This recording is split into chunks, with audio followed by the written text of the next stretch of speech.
ലിബറേറ്റിൻ്റെ അടുത്ത സെഷൻ ആരംഭിക്കുകയാണ്. മനുഷ്യനും വന്യജീവികളും തമ്മിലുള്ള സംഘർഷം എന്ന വിഷയത്തെ അധികരിച്ചുള്ള പ്രഭാഷണമാണ് ഇവിടെ ഇപ്പോൾ നടക്കുന്നത്. നമ്മുടെ സെഷൻ അല്പം വൈകിയാണ് ആരംഭിക്കുന്നത്. മനുഷ്യരും വന്യജീവികളും തമ്മിലുള്ള സംഘർഷങ്ങൾ എക്കാലവും ഉണ്ടായിരുന്നു. അതിനെ പല തലങ്ങളിലാണ് ഓരോ വിഭാഗത്തിൽപ്പെട്ട ആളുകളും വിലയിരുത്തിയിരുന്നത്. പരിസ്ഥിതിവാദികൾ വിലയിരുത്തുന്നത് പോലല്ല സാമൂഹ്യ ശാസ്ത്രജ്ഞനും അക്കാദമിക് പണ്ഡിതനും വിലയിരുത്തിയിട്ടുള്ളത്. ഇത്തരം സംഘർഷങ്ങൾ നിരന്തരമായി നമ്മുടെ കേരളീയ സമൂഹത്തിൽ ചർച്ച ചെയ്യപ്പെട്ടുകൊണ്ടേയിരിക്കുകയാണ്. ഒന്നിനും ഒരു പൂർണ്ണമായ തീർപ്പ് കൽപ്പിക്കൽ ഇതുവരെ സാധ്യമാവാത്ത ഒരു വിഷയം കൂടിയാണിത്. കാരണം എല്ലാവർക്കും തൃപ്തിയാവുന്ന ഒരു തീർപ്പ് ഇതുവരെ ഉണ്ടായിട്ടില്ല എന്നാണ് എൻ്റെ വ്യക്തിപരമായ അഭിപ്രായം. അപ്പോൾ ഇന്ന് ഇവിടെ ഈ പ്രഭാഷണം നടത്താൻ എത്തിയിരിക്കുന്നത് TV സജീവാണ്. TV സജീവ് സാറിനെ ഏറെ ആദരവോടുകൂടി ഈ വേദിയിലേക്ക് സ്വാഗതം ചെയ്യുന്നു.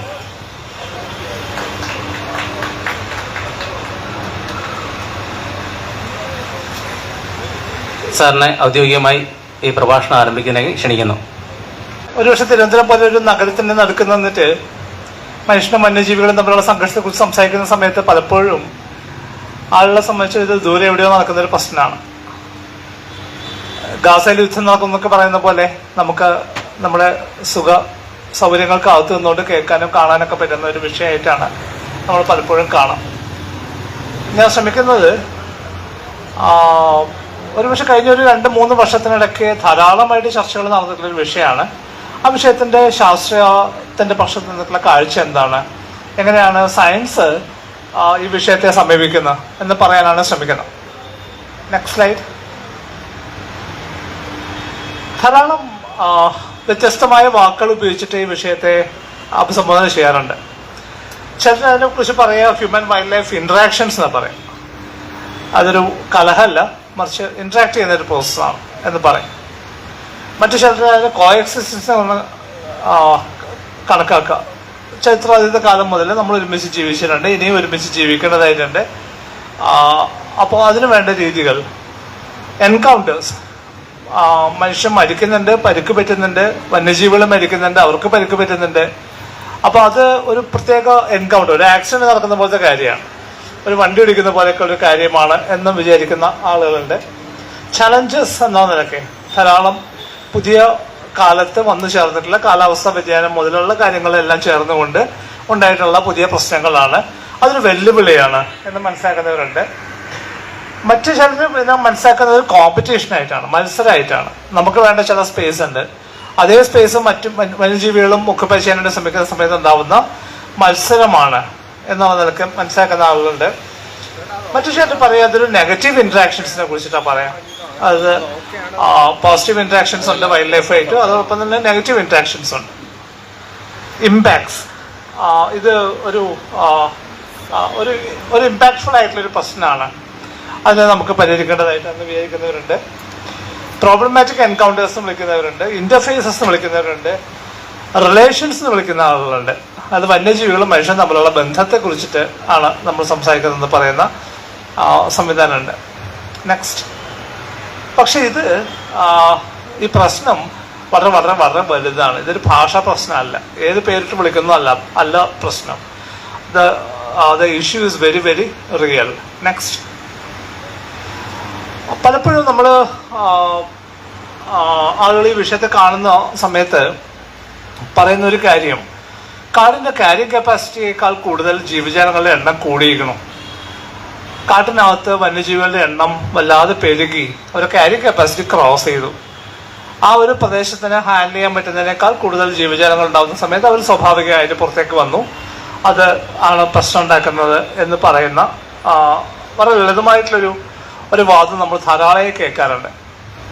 സത്യത്തിൽ കാടിനെ സംബന്ധിച്ച് അങ്ങനെ ഒരു ക്യാരിങ് കപ്പാസിറ്റി എന്നൊരു സംഭവം ഇല്ല. കാട് ഒരു സെൽഫ് ഇവോൾവിംഗ് ആയിട്ടുള്ള വളരെ ഡൈനാമിക് ആയിട്ടുള്ള പോസിറ്റീവും നെഗറ്റീവും ആയിട്ടുള്ള ഫീഡ്ബാക്ക് ലൂപ്സ് ഉള്ള ഒരു സ്ഥലമാണ്.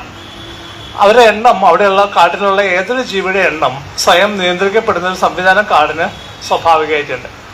മാനുകളുടെ എണ്ണം കൂടുകയാണെങ്കിൽ സ്വാഭാവികമായിട്ടും പുല്ല് പെട്ടെന്ന് കുറയും. പുല്ല് കുറഞ്ഞു കഴിഞ്ഞാൽ സ്വാഭാവികമായിട്ടും മാനിൻ്റെ എണ്ണം കുറയേണ്ടി വരും. അങ്ങനെയുള്ള ഫീഡ്ബാക്ക് ലൂപ്സിനകത്താണ് ഫോറസ്റ്റ് ഓപ്പറേറ്റ് ചെയ്യുക.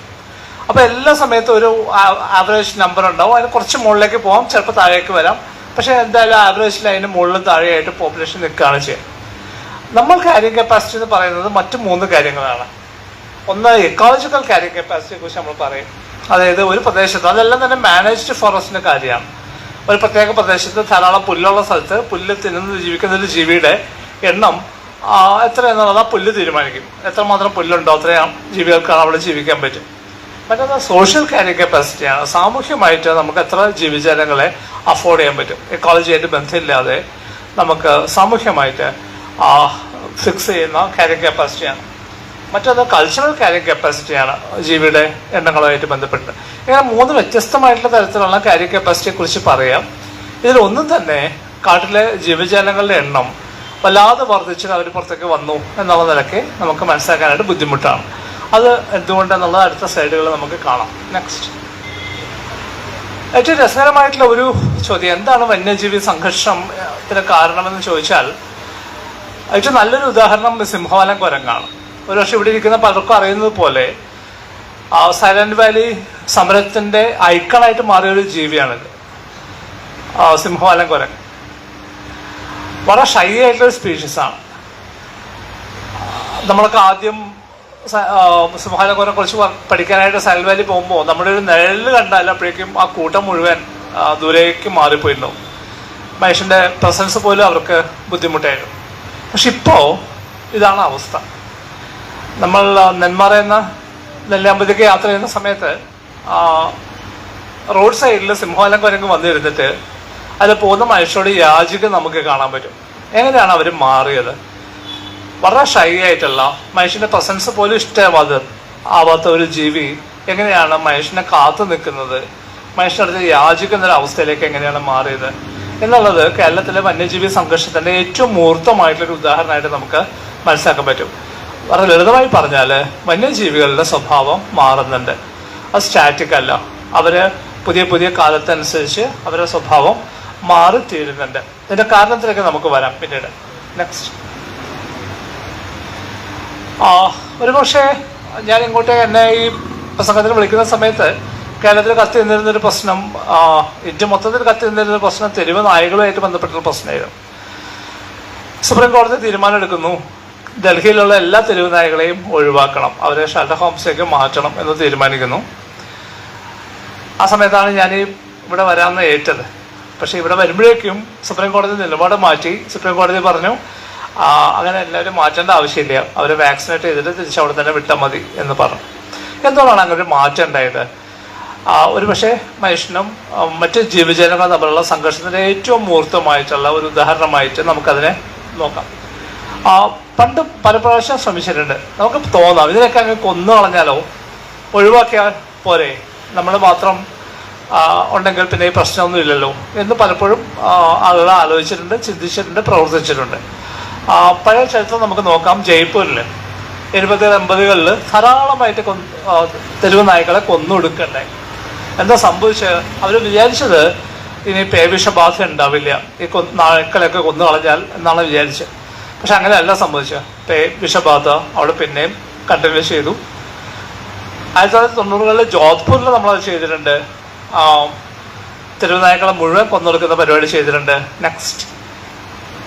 ലാറ്റിൻ അമേരിക്കയിലെ 70കളിലും 80കളിലും ധാരാളമായിട്ട് നായ്ക്കളെ കൊന്നൊടുക്കി. നമ്മൾ വിചാരിച്ചതെന്ന് വെച്ചാൽ ഈ നായ്ക്കളെയൊക്കെ കൊന്നൊടുക്കി കഴിഞ്ഞാൽ പിന്നെ നമ്മൾ സേഫാണ് എന്നാണ് വിചാരിച്ചിരുന്നത്.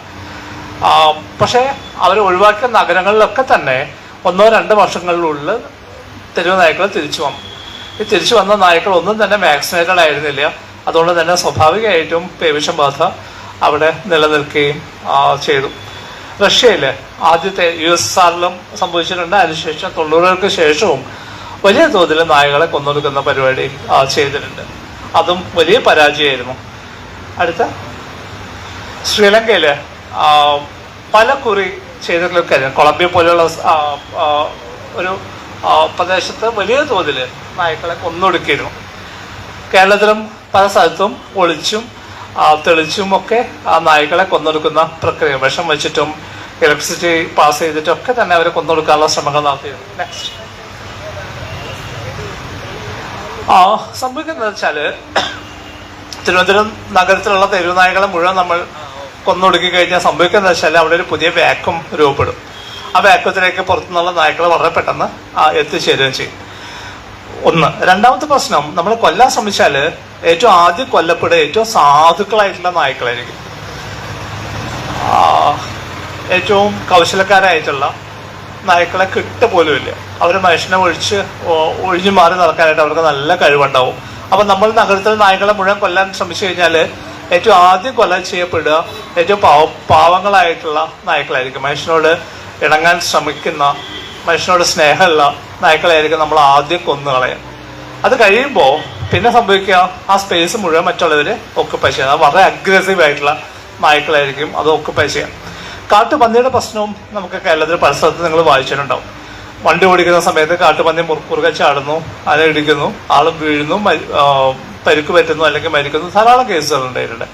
കാട്ടുപന്നി കേരളത്തിന്റെ കാട് വിട്ട് നാട്ടിലേക്ക് ഇറങ്ങുന്നത് നാട്ടിൽ അലഞ്ഞു തിരിഞ്ഞ് നടക്കുന്ന പന്നികൾ ഒഴിവാക്കി പോയൊരു സ്പേസിലേക്കാണ്. 3 തരത്തിലുള്ള പന്നികളാണ് നമുക്കുണ്ടായിരുന്നത്. ഒന്ന് വളർത്തുന്ന പന്നികൾ, മറ്റൊന്ന് ഫെറൽ പിഗ്സ്, അത് തെരുവ് നായ്ക്കളെ പോലെ തെരുവിൽ അലഞ്ഞു നടക്കുന്നത്. പ്രത്യേകിച്ച് മലയോര മേഖലയിൽ ധാരാളമായിട്ട് നമുക്ക് കാണാൻ പറ്റുമായിരുന്നു. പിന്നെ മറ്റൊന്ന് കാട്ടുപന്നികൾ. ഈ മലയോര മേഖലയിൽ ഉണ്ടായിരുന്ന പന്നികളല്ല, ഫെറൽ പിഗ്സ് കംപ്ലീറ്റ് ആയിട്ട് ഇല്ലാതായി. ആ സ്പേസിലേക്കാണ് കാട്ടുപന്നികൾ ഇറങ്ങി വരുന്നത്. പലപ്പോഴും നമ്മൾ വിചാരിക്കുന്ന പോലെ കാട്ടിൽ അവരുടെ എണ്ണം വർദ്ധിക്കുകയും പുറത്തേക്ക് സ്പിൽ ഓവർ ചെയ്യും എന്നാണ് നമ്മൾ വിചാരിക്കുക. അങ്ങനെയല്ല. കാട്ടിൽ നിന്ന് പന്നികൾ മൊത്തമായിട്ട് ഇങ്ങോട്ട് പോരുക ചെയ്ത്. കാരണം കാട്ടിലുള്ളതിനേക്കാൾ സുഖമാണ് നാട്ടിൽ ജീവിക്കാൻ. നാട്ടിൽ നന്നായി ഭക്ഷണം കിട്ടുന്നുണ്ട്, ശത്രുക്കളില്ല, സേഫായിട്ട് ജീവിക്കാൻ പറ്റും. അതുകൊണ്ട് അവർ മൈഗ്രേറ്റ് ചെയ്യുകയാണ് ചെയ്തത്. സ്പിൽ ഓവർ അല്ല സംഭവിക്കുന്നത്. ഇതാണ് നമ്മുടെ നാട്ടിലെ കണക്കുകൾ.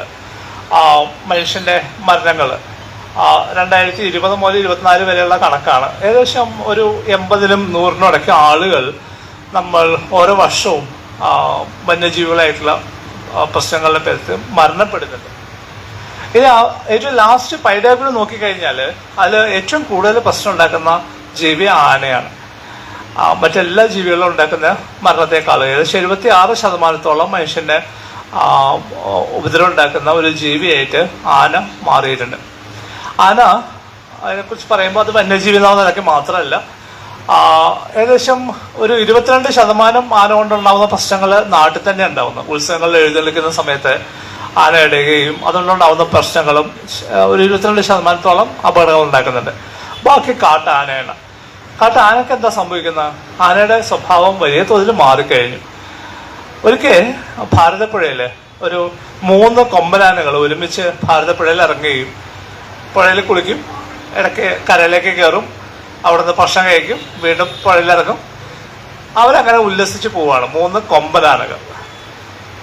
ഇത് ഞങ്ങൾ ശാസ്ത്രജ്ഞരെ സംബന്ധിച്ച് വലിയ അത്ഭുതമായിരുന്നു. കാരണം ആനകളുടെ കൂട്ടത്തിൽ അങ്ങനെ ഒരു ഓൾ മെയിൽ ഗ്രൂപ്പ്സ് ഉണ്ടാവലേ ഇല്ല. ഒരു 12 വയസ്സ് 13 വയസ്സൊക്കെ ആകുമ്പോഴേക്കും കൊമ്പനാനകൾ കൂട്ടത്തിൽ നിന്ന് ഒഴിവായി പോകും. അവരെ പറഞ്ഞയക്കും. അവർ പിന്നെ ഒറ്റയന്മാരായിട്ടാണ് നടക്കുക. അവർ തമ്മിലുള്ള മറ്റ് കൊമ്പനാനങ്ങളുമായിട്ട് കൂട്ടുകൂടുക എന്നുള്ളത് സാധാരണ സംഭവിക്കുന്ന കാര്യമല്ല. വഴക്കാളം എപ്പോഴും ഉണ്ടാവും. പക്ഷേ അതിൽ നിന്ന് മാറി അവർ ഓൾ മെയിൽ ഗ്രൂപ്പ്സ്, ആൺകുട്ടികൾ മാത്രമല്ല ഗ്രൂപ്പ് ഉണ്ടാക്കാൻ തുടങ്ങി. കൂടെ റിസ്ക് എടുക്കാൻ അവർ തുടങ്ങി. അവര് ഭാരതപ്പുഴയിൽ അവരങ്ങനെ ടൂറിസ്റ്റുകളൊക്കെ വന്നിട്ട് ഉല്ലസിച്ച് പോകുന്ന പോലെ അവിടെ നിൽക്കുന്ന അവർ പ്രശ്നമൊന്നും ഉണ്ടാക്കുന്നില്ല, ഒരു കുഴപ്പമുണ്ടാക്കിയില്ല. പക്ഷെ ഇത് കാട്ടാനയാണ്. ഫോറസ്റ്റ് ഡിപ്പാർട്ട്മെന്റ് നാട്ടുകാരെല്ലാവരും ചേർന്ന് ഈ ആനകളെ തിരിച്ച് കാട്ടിലേക്ക് അയച്ചു. 2 മാസം കഴിഞ്ഞപ്പോൾ 5 കൊമ്പനാനകൾ ഒരുമിച്ച് പുറത്തേക്ക് വന്നു. അവരും ഭാരതപ്പുഴയിലൂടെ യാത്ര ചെയ്യാനായിട്ട് തുടങ്ങി. അവരുടെ ബിഹേവിയർ മാറുകയാണ്. ഹോൾ മെയിൽ ഗ്രൂപ്പ്സ് ഉണ്ടാവുകയാണ്. അതെന്ന് വെച്ചാൽ ഒരു കുറ്റം ചെയ്യാൻ പോകുമ്പോൾ ഒറ്റയ്ക്ക് പോകുന്നതിനേക്കാളും കൂടെ ആരെങ്കിലും ഉണ്ടെങ്കിൽ ഒരു ധൈര്യമാണ്. അങ്ങനെ അവർ ഒരുമിച്ച് ചേരുകയാണ്. കൃഷിയിടത്തിലേക്ക് കടക്കുന്ന സമയത്ത് അവിടെ പടക്കം പൊട്ടിക്കുമെന്ന് അറിയാം, അവർ ഇലക്ട്രിക് ഫെൻസ് ഉണ്ടാവും എന്നറിയാം. അങ്ങനെയുള്ള ഒരു റിസ്ക് ഉള്ള ഒരു കാര്യം ചെയ്യാൻ പോകുന്ന സമയത്ത് ഒറ്റയ്ക്ക് പോകുന്നതിനേക്കാൾ നല്ലത് കൂട്ടുകാരെ കൂടി കൂട്ടി പോവുക എന്നുള്ള നിലയ്ക്ക് ആനയുടെ സ്വഭാവം വലിയ തോതിൽ മാറി തീർന്നിട്ടുണ്ട്. പലപ്പോഴും ഫോറസ്റ്റ് ഡിപ്പാർട്ട്മെന്റ് ആനയെ പിടിച്ച് മറ്റൊരു സ്ഥലത്തേക്ക് മാറ്റുന്ന സമയത്ത് അവരുടെ ഏറ്റവും വലിയൊരു ബേജാറ് ഈ ഒരു സ്ഥലത്ത് നിന്ന് പിടിക്കുന്ന ആനയെ എവിടെ കൊണ്ടുപോയി വിടണം എന്നുള്ളതാണ്. അതിൽ അവരെടുക്കുന്ന പ്രധാന തീരുമാനം ഈ ആന, അതായത് ഇലക്ട്രിക് ഫെൻസ് പൊളിക്കാനും മതിൽ പൊളിക്കാനും കൃഷിയിടങ്ങളിൽ റെയ്ഡ് നടത്താനും ഒക്കെ പരിചയമുള്ള ഒരു ആനയെ പിടിച്ചിട്ട് അങ്ങനെ പരിചയമില്ലാത്ത സ്ഥലത്ത് ആനകളുള്ള സ്ഥലത്ത് കൊണ്ടുവിട്ടാൽ ഈ ആന എത്രയും പെട്ടെന്ന് മറ്റു ആനകളെ ഇത് പഠിപ്പിക്കും. അപ്പൊ അത് പേടിച്ചിട്ട് വടക്കൻ കേരളത്തിലുള്ള ആനകളെ ഒരിക്കലും തെക്കൻ കേരളത്തിലേക്ക് കൊണ്ടുവന്ന് വിടില്ല. കാരണം തെക്കൻ കേരളത്തിലെ ആനകൾ ആ വിദ്യ പഠിച്ചിട്ടില്ല. അപ്പൊ അവിടുന്ന് ഒരാളെ ഇവിടെ കൊണ്ടുവന്ന് വിട്ട് കഴിഞ്ഞാൽ അവർ പെട്ടെന്ന് പഠിപ്പിക്കും.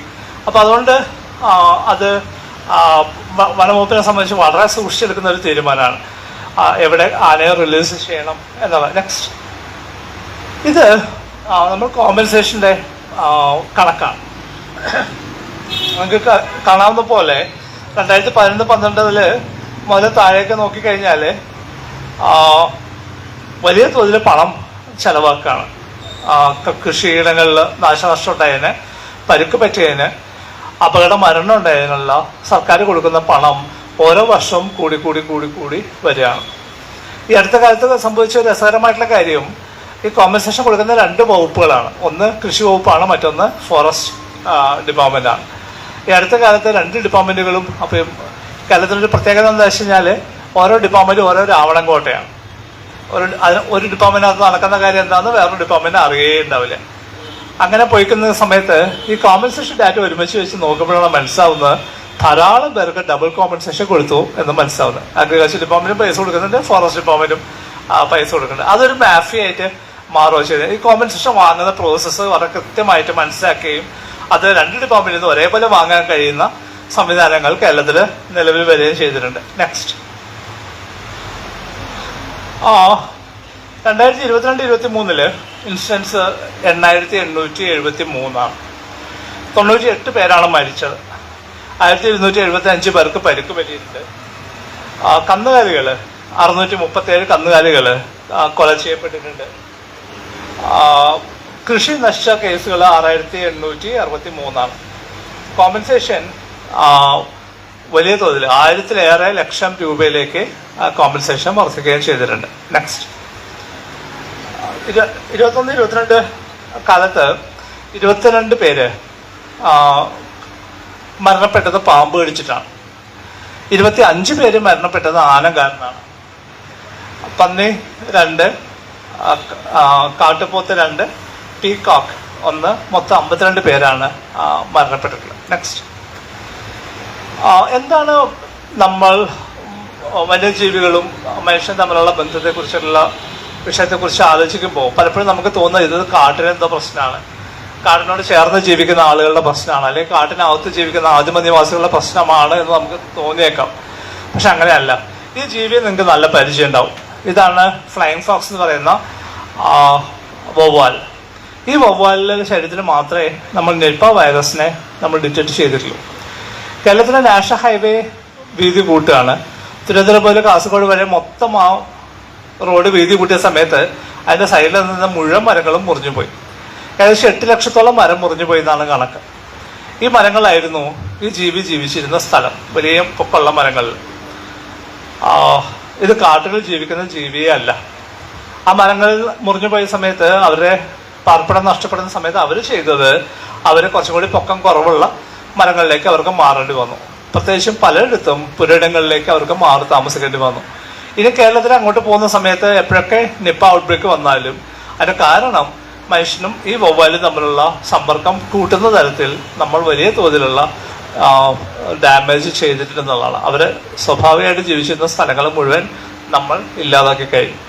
സാധാരണ വലിയ തോതിലുള്ള ഡെവലപ്മെന്റ് പ്രോജക്ട്സ് വരുന്ന സമയത്ത് നമ്മൾ പരിസ്ഥിതി ആഘാത പഠനം നടത്തും. എൻവയോൺമെന്റൽ ഇമ്പാക്ട് അസസ്മെന്റ് എന്ന് പറയുന്ന ഒരു പ്രോസസ്സ് നടത്തും. കേരളത്തിലെ തിരുവനന്തപുരം മുതൽ കാസർഗോഡ് വരെയുള്ള നാഷണൽ ഹൈവേയുടെ വീതി കൂട്ടുന്ന സമയത്ത് അങ്ങനെ ഒരു എൻവയോൺമെന്റ് ഇമ്പാക്ട് അസസ്മെന്റ് നടത്തിയില്ല. നടത്തേണ്ടതായിരുന്നു. നടത്താതിരിക്കാൻ വേണ്ടി അവർ ചെയ്തതെന്ന് വെച്ച് കഴിഞ്ഞാൽ അത് ചെറിയ ചെറിയ ബിറ്റ്സ് ആയിട്ട് ഡിവൈഡ് ചെയ്തു.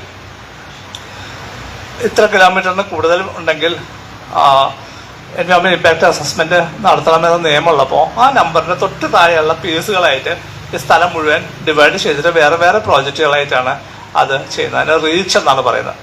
അപ്പോൾ 1ാമത്തെ റീച്ച്, 2ാമത്തെ റീച്ച്, ഇതെല്ലാം വേറെ വേറെ വർക്കുകളാണ്. പക്ഷെ വവ്വാലുകളെ സംബന്ധിച്ചിട്ട് അവരുടെ സ്ഥലം നഷ്ടപ്പെടുകയും അവര് മനുഷ്യനായിട്ട് കൂടുതൽ സമ്പർക്കത്തിലേക്ക് എത്തിച്ചേരുകയും ചെയ്തു. Next slide. അടുത്ത മറ്റൊരു പ്രധാനപ്പെട്ട കാര്യം സംഭവിച്ചത്, കാട്ടിൽ വേട്ട നടക്കാറുണ്ട്. ഒരുപക്ഷെ വീരപ്പനെയൊക്കെ നിങ്ങൾക്ക് നന്നായി അറിയുന്നുണ്ട്. കാട്ടിൽ പോവുകയും വേട്ടയാടുകയും ചെയ്യുന്ന ആളുകളുള്ളൊരു കാലം ഉണ്ടായിരുന്നു. ആ വേട്ട വലിയ തോതിൽ ഇല്ലാതായിട്ടുണ്ട്. മറിച്ച് സംഭവിക്കുന്നൊരു കാര്യം, വന്യജീവികളെ ഉപദ്രവിക്കുന്നത് വലിയ തോതിൽ കൂടുകയും ചെയ്തിട്ടുണ്ട്. പല രീതിയിൽ കെണി വെച്ചിട്ട് അതിനകത്ത് പെടുന്നവര്, ഇലക്ട്രിക് ഫെൻസിൽ പടക്കം പൊട്ടിച്ചിട്ടുണ്ട്, കമ്പി ചൂടാക്കിയിട്ട് അമ്പ് പോലെ അത് എയ്ത് അവരുടെ ദേഹത്ത് തറപ്പിച്ചിട്ട്. നിലമ്പൂരിലേക്കുണ്ടായ ഒരു സംഭവം, തേക്ക് തോട്ടത്തിലൂടെ ഒരു ആനക്കൂട്ടം നടന്നു പോകുന്ന സമയത്ത് ചെറുപ്പക്കാരായിട്ടുള്ള കുറച്ച് കുട്ടികൾ, ഒരു 20-25 വയസ്സിനടക്കല്ല, അവർ ചെയ്തത് മരത്തിന് മേലെ കയറി ഇരുന്നിട്ട് താഴെ കൂടെ ആന പോകുമ്പോൾ സൈക്കിളിന്റെ ട്യൂബ് കത്തിച്ചിട്ട് അതിന്റെ മേലെ കിട്ടും. ആനയുടെ ദേഹത്ത് അത് ഒട്ടി നിന്നിട്ട് കത്തി. അതൊന്നും ചെയ്യാൻ പറ്റാത്ത അവസ്ഥയാണ്. അവരെ 3 പേരെ ഫോറസ്റ്റ് ഡിപ്പാർട്ട്മെന്റ് അറസ്റ്റ് ചെയ്തു. അതിനുശേഷം അവർ ജാമ്യം കിട്ടി പുറത്തു വന്നപ്പോൾ അതിലൊരാള് രാവിലെ പുഴയിൽ പോയിട്ട് കുളിച്ചിട്ട് വരുന്ന വഴിക്ക് ആന ഒളിച്ചു നിന്നിട്ട് കല്ലെറിഞ്ഞ് കൊല്ലുകയും ചെയ്തു.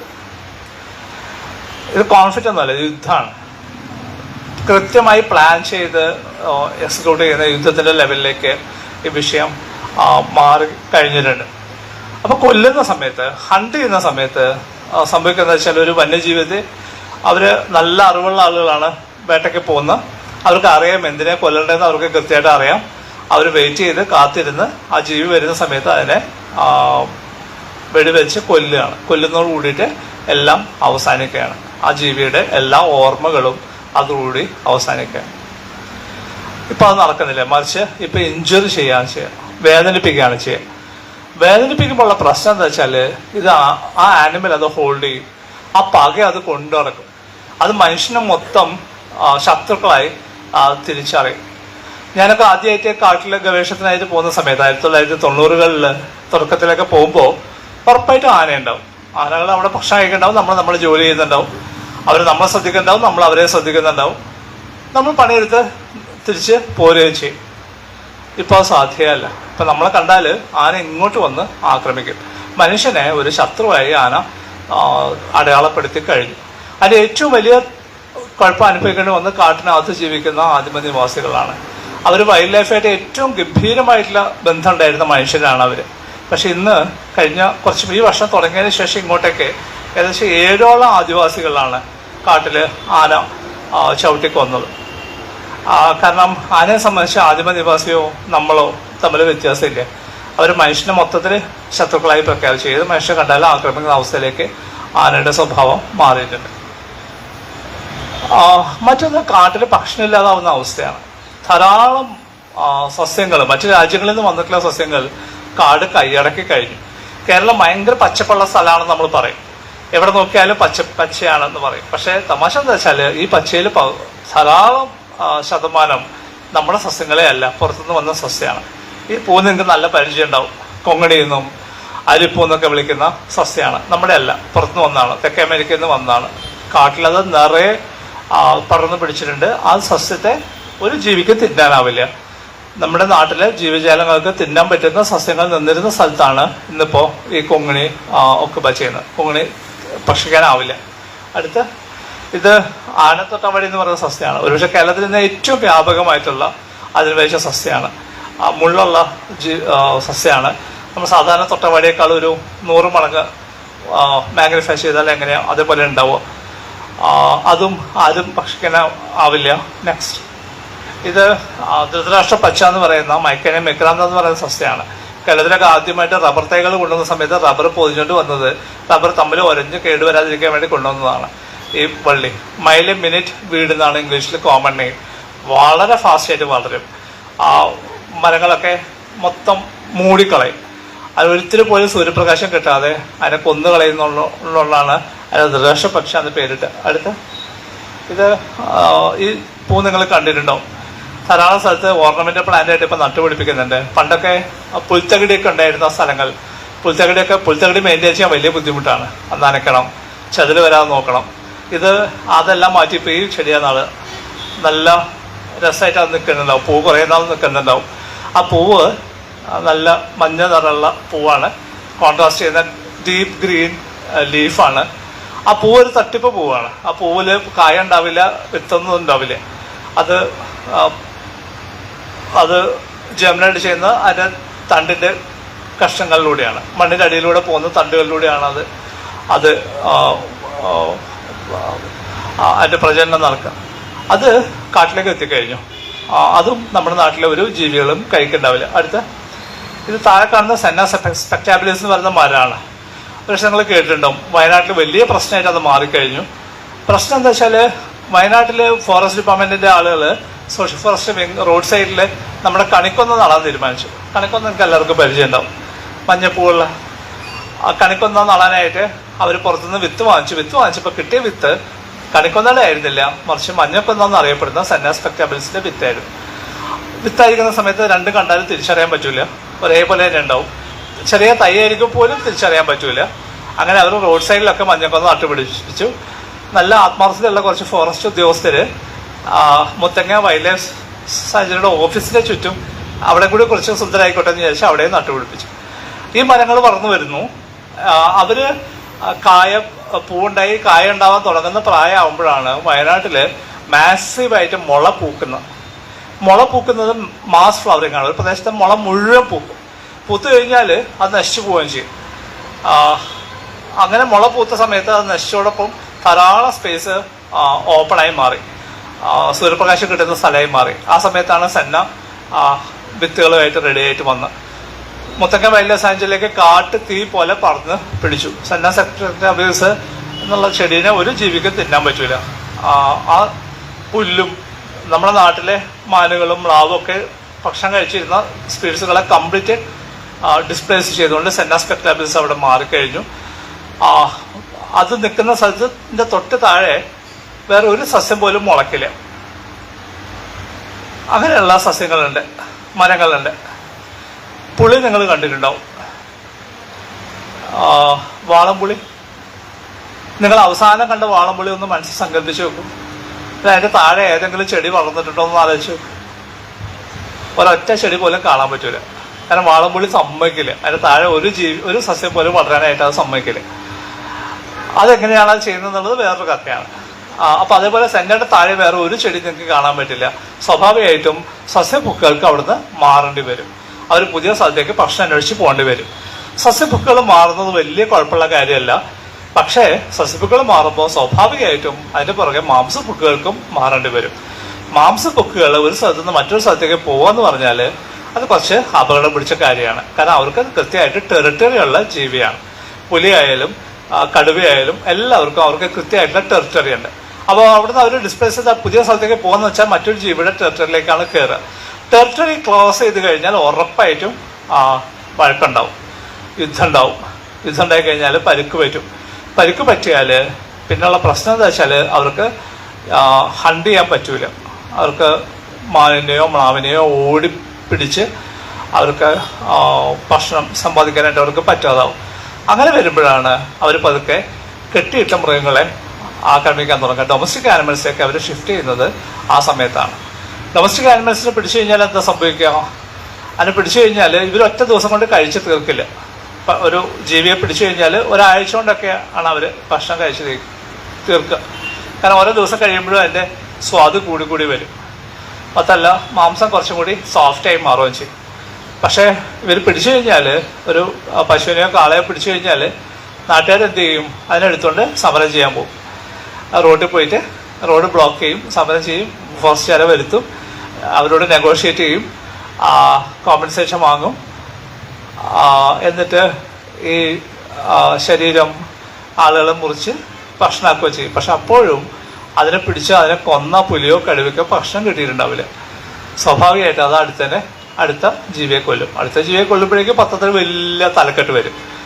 വന്യജീവി ആക്രമണം തുടർ കഥയാവുന്നു എന്നൊക്കെ പറഞ്ഞിട്ട് വലിയ വാർത്തകൾ വരികയും ഇങ്ങനെയാണ് ആ പ്രോബ്ലം വലിയ തോതിൽ എസ്കലേറ്റ് ചെയ്യപ്പെടുക. അടുത്ത പാർഥേനിയാണ്. തമിഴ്നാട്ടിനോട് ചേർന്ന് കിടക്കുന്ന നമ്മുടെ ജില്ലകളിലെല്ലാം തന്നെ പാർഥേനിയ വലിയ പ്രശ്നമായിട്ട് മാറിയിട്ടുണ്ട്. അടുത്ത് ഇതിപ്പോൾ വന്നതാണ് മൂന്നാറിലെ, ഇപ്പം എത്തിയിട്ടേ ഉള്ളൂ. നമ്മുടെ നഴ്സറികളിലൊക്കെ വിൽക്കുന്നുണ്ട്. ഒരു ബൾബ് പോലെ ഉണ്ടാവും അതിൻ്റെ കായ, കാണാൻ നല്ല രസമാണ്. അതുകൊണ്ട് ആൾക്ക് വളർത്താൻ വളരെ ഇഷ്ടം. മൂന്നാറിൽ ഇപ്പം അവിടെയുള്ള ചന്ദനക്കാട്ടിൽ നിറയെ പടർന്നു പിടിക്കുന്നുണ്ട്. ഒരു സസ്യബുക്കും അത് ഫീഡ് ചെയ്യുന്നില്ല. അപ്പം ഇങ്ങനെയുള്ള സസ്യങ്ങളെല്ലാം വരുന്നതോട് കൂടിയിട്ട് കാട്ടിൽ ഭക്ഷണം ഇല്ലാതാവുന്നുണ്ട്. അത് സ്വാഭാവികമായിട്ടും ജീവിജാലങ്ങൾ പുറത്തേക്ക് ഇറങ്ങേണ്ടി വരികയാണ്. അവർക്ക് കൃഷിയിടങ്ങളിലേക്ക് വരുന്നതിൻ്റെ പ്രധാനപ്പെട്ട ഒരു കാരണം ഇതാണ്. നെക്സ്റ്റ്, ഇത് മറ്റൊരു അധിനിവേശ ജീവിയാണ് ആഫ്രിക്കൻ ഒച്ച് എന്ന് പറയുന്നത്. ഇത് കേരളത്തിലെ ഏകദേശം 240 സ്ഥലങ്ങളിൽ വലിയ തോതിൽ പ്രശ്നമായി മാറിയിട്ടുണ്ട്. പന്നികളെ സംബന്ധിച്ച് ഇത് ഫീഡ് ചെയ്യാൻ ഭയങ്കര ഇഷ്ടമാണ്. അപ്പം നമ്മളായിട്ട് പ്രത്യേകിച്ച് ഭക്ഷണമൊന്നും കൊടുത്തില്ലെങ്കിൽ പോലും അവർക്ക് കഴിക്കാനുള്ള ഭക്ഷണം സ്വാഭാവികമായിട്ട് തന്നെ നാട്ടിൽ ലഭ്യമാവുകയും ചെയ്യുന്നുണ്ട്. നെക്സ്റ്റ്, മറ്റൊന്ന് 2018-19 2 വർഷങ്ങൾ വളരെ നിർണായകമായിരുന്നു കേരളത്തെ സംബന്ധിച്ച്. അതിതീവ്ര മഴ കിട്ടിയ വർഷമാണ്. അങ്ങനെ വലിയ തോതിൽ മഴ പെയ്ത് കഴിഞ്ഞപ്പോൾ സംഭവിച്ചൊരു കാര്യം, കാട്ടിന്റെ ഹൈഡ്രോളജിയിൽ വലിയ മാറ്റം വന്നിട്ടുണ്ട്. വെള്ളം ഒഴുകുന്ന വഴികൾ മാറിയിട്ടുണ്ട്. അതിശക്തമായിട്ട് മഴ പെയ്യുകയും ആ മഴ ഒഴുകി പോവുകയും ചെയ്ത സമയത്ത് ഭൂമിയിലേക്ക് അകത്തേക്ക് ഭൂമിയുടെ ഉള്ളിലേക്ക് വെള്ളം വലിച്ചെടുക്കാനായിട്ട് സമയം കിട്ടാതെ മുകളിലൂടെ വെള്ളം ഒഴുകിപ്പോയ വഴികളൊക്കെ തന്നെ ഇപ്പോഴും അങ്ങനെ തന്നെ നിൽക്കുകയാണ്. അതുകൊണ്ട് ഇപ്പോൾ മഴ പെയ്താലും ആ വെള്ളം എത്രയും പെട്ടെന്ന് ഒഴുകി പോവുകയാണ് ചെയ്യുക. തൃശ്ശൂർ ജില്ലയിൽ ഒരു പഠനം പറയുന്നത്, മഴ പെയ്തു കഴിഞ്ഞാൽ ഉടനെ മഴ തീർന്നാൽ ഉടനെ കാട് വരണ്ടു പോകുന്ന അവസ്ഥയാണ്. വെള്ളം ഹോൾഡ് ചെയ്യാനായിട്ട് കാടിന് പറ്റുന്നേ ഇല്ല. നെക്സ്റ്റ്, മറ്റൊന്ന് ഇറോഷനാണ്. അതിശക്തമായിട്ട് മഴ പെയ്യുന്ന സമയത്ത് നമ്മുടെ എല്ലാം ബ്രോഡ് ലീവ്ഡ് ഫോറസ്റ്റ് ആണ്, വളരെ വിടർന്ന ഇലകളല്ല. യൂറോപ്പിലോ അല്ലെങ്കിൽ അമേരിക്കയിലോ അല്ലെങ്കിൽ ഹിമാലയത്തിനോട് ചേർന്ന സ്ഥലത്ത് കാണുന്ന സൂചികാഗ്ര മരങ്ങളല്ല നമുക്കുള്ളത്. നമുക്ക് ബ്രോഡ് ലീവ്ഡ് ആണ്.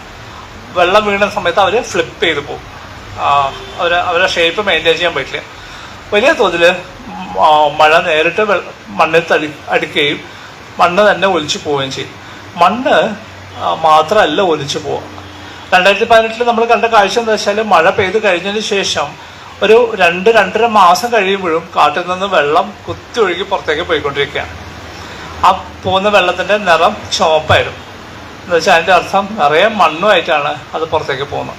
ആ പോകുന്ന പോക്കിൽ മണ്ണ് മാത്രമല്ല പോവുക, ആ മണ്ണിൽ ഉറങ്ങിക്കിടന്ന വിത്തുകളും അതിനോടൊപ്പം നഷ്ടപ്പെടുന്നുണ്ട്.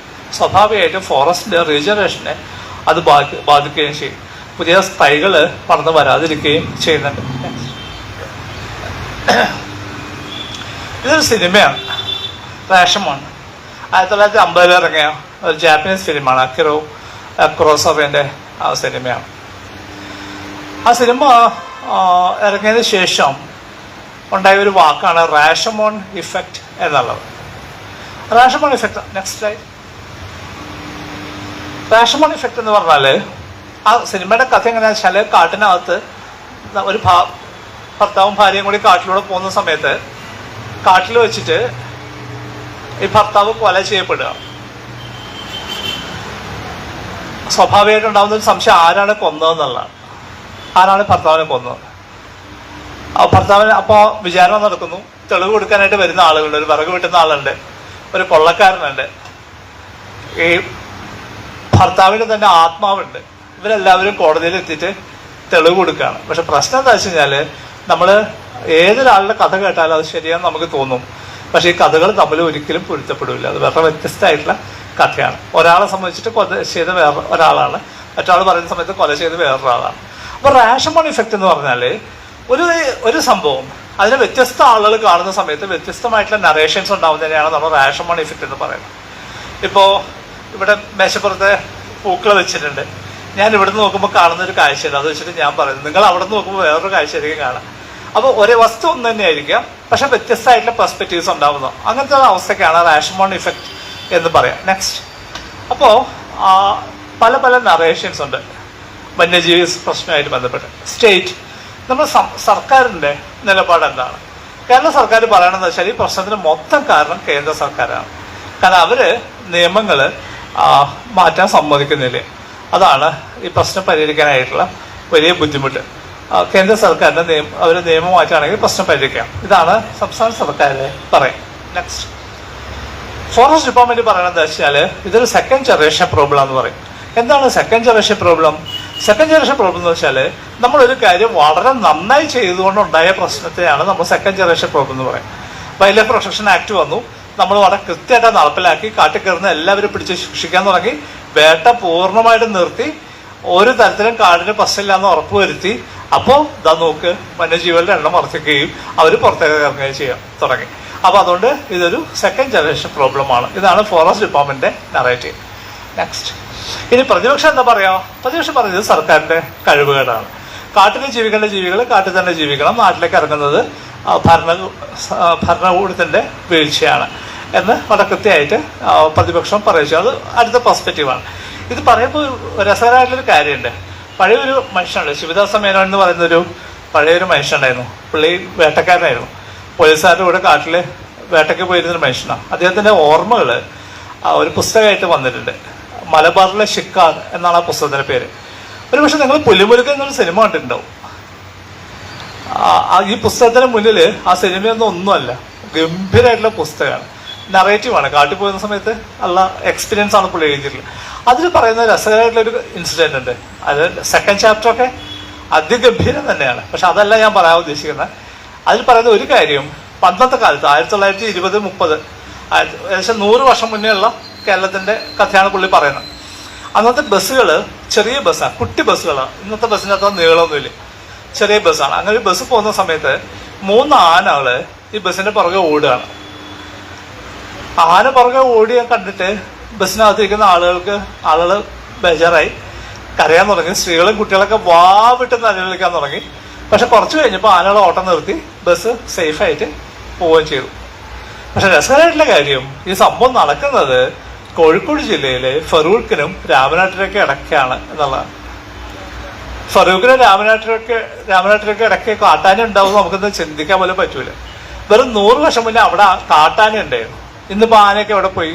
ഇന്ന് ആ ആനകൾ മുഴുവൻ നിലമ്പൂർ അല്ലെങ്കിൽ വയനാട് കാടുകളിലേക്ക് ഒതുങ്ങി കഴിഞ്ഞു. അപ്പോൾ നമ്മൾ ആനകൾ കാട്ടിൽ നിന്ന് പുറത്തേക്ക് ഇറങ്ങിയെന്ന് പറയുമ്പോൾ ഏത് ടൈം സ്കെയിലിലാണ് പറയണം എന്നുള്ളത് വളരെ പ്രധാനമാണ്. ഇവരെ സംബന്ധിച്ചിട്ട് അവരുടെ സ്ഥലമായിരുന്നു പല സ്ഥലവും, നമ്മളത് പൂർണ്ണമായിട്ടും ഓക്കുപ്പൈ ചെയ്തു. ഞാൻ വരുന്ന തൃശ്ശൂരിൽ നിന്നാണ്. തൃശ്ശൂരിൽ പാലപ്പള്ളി എന്ന് പറഞ്ഞ സ്ഥലമുണ്ട്. പാലപ്പള്ളിയിൽ 4 സ്ഥലത്ത് ഞാൻ പോയി നോക്കിയിരുന്നു. അവിടെ ആനകള് കാട്ടിന് പുറത്ത് വന്നിട്ട് പ്രസവിച്ചിട്ടുണ്ട്, റബ്ബർ തോട്ടത്തിൽ. എല്ലാ സ്ഥലത്തും പ്രത്യേകത എന്താ വെച്ചാൽ തൊട്ടടുത്തൊരു അരുവി ഉണ്ടാവും. അവർ കൂട്ടായിട്ട് വരും, അരുവിയിൽ നിന്ന് വെള്ളം എടുക്കും. എന്നിട്ട് ഈ സ്റ്റേജിന്റെ ഒരു ഇരട്ടിയുള്ള ഒരു സ്ഥലം അവർ കംപ്ലീറ്റ് വെള്ളം പമ്പ് ചെയ്ത് ക്ലീൻ ആക്കും. ഒരു കല്ലോ മുള്ളോ ഒന്നുമില്ലാതെ പോലെ നല്ല ക്ലീൻ ആക്കിയിട്ടുണ്ടാവും. അതിനുശേഷം ആന അവിടെ പ്രസവിക്കും. ഒരു 2 ദിവസം കൂട്ടം അവിടെ തന്നെ നിൽക്കും. അതിനുശേഷം അവർ അവിടെ നിന്ന് മൂവ് ചെയ്യും. രസകരമായിട്ടുള്ള കാര്യം എന്താ വെച്ചാൽ ആ കുഞ്ഞിനെ സംബന്ധിച്ച്, ആ ആനക്കുട്ടിയെ സംബന്ധിച്ച് അത് ജനിച്ചത് നാട്ടിലാണ്, കാട്ടിലല്ല. അതിന് പ്രകൃതിയെ കുറിച്ചിട്ടുള്ള ആദ്യത്തെ സിഗ്നൽസ് കിട്ടുന്നത് നാട്ടിൽ നിന്ന് തന്നെയാണ്. അത് ജനിച്ച സ്ഥലമാണത്. അത് ഉറപ്പായിട്ടും തിരിച്ച് വരികയും ചെയ്യും. എന്ന് പറയുന്ന പോലെ നമ്മൾ പലപ്പോഴും നമ്മുടെ സ്ഥലമാണ്, ആധാരം എൻ്റെ പേരിലാണ് എന്നൊക്കെ അഹങ്കരിക്കുമ്പോൾ പോലും ജീവികൾ പതുക്കെ ഈ സ്പേസ് റീക്ലെയിം ചെയ്യാനായിട്ട് തുടങ്ങിയിട്ടുണ്ട്. ഇനി പള്ളി, കാത്തലിക് ചേർച്ച് വളരെ പ്രധാനപ്പെട്ട ഒരു പ്ലെയറാണ് ഈ ഗെയിമിൽ.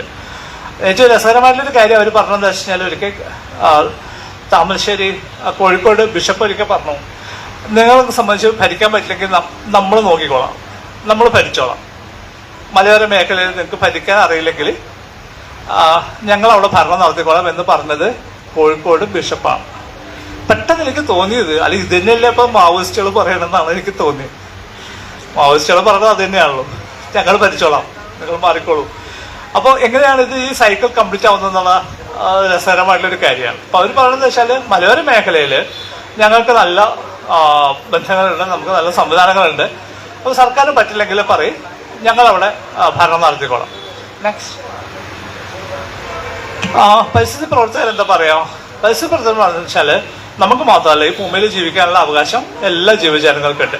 അവർക്കും അതിനുള്ള റൈറ്റ് ഉണ്ട്. തൊട്ട് പോകരുത്, അവരെ ഒന്നും ചെയ്യാൻ പാടില്ല, അവര് സേഫായിട്ട് ഉണ്ടാവണം.